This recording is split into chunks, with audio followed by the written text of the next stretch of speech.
ازيكم يا حبايبي، عاملين ايه؟ يا رب تكونوا بخير.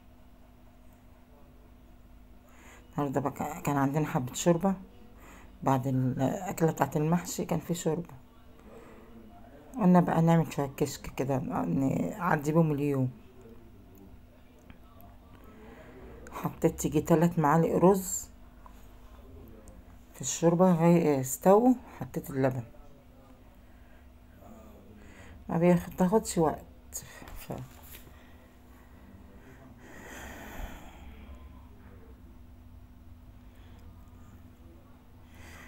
مش عارفة، سبت التليفون ورحت أعمل أخرط البصل.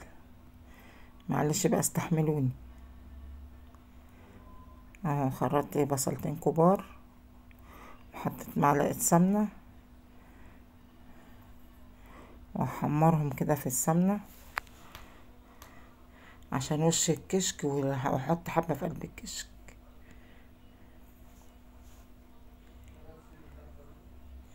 وشلت برضو كوباية لبن، حط فيها 3 معالق دقيق، ما فيش غيرهم. اهو بقى حطيتهم.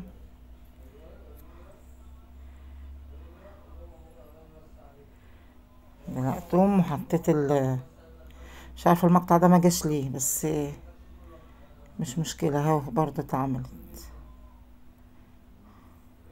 كان برضو عندي شويه ملوخيه، عملتهم برضو على الشوربه.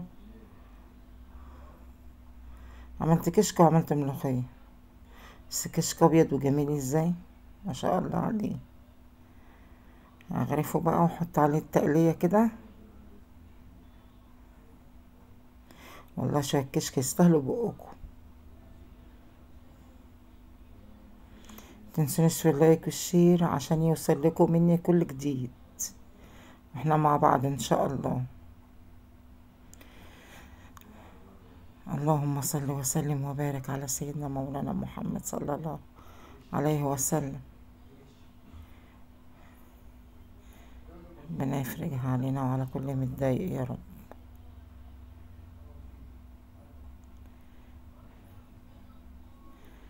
غرفت كده كم طبق كده، مليتهم.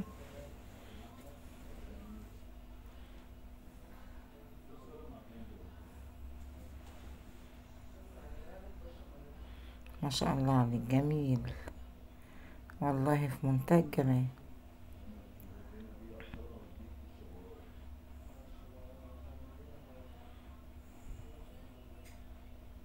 متنسونيش في اللايك والشير، وتدعوا لي ربنا يكرمني بحق جاه النبي يا رب.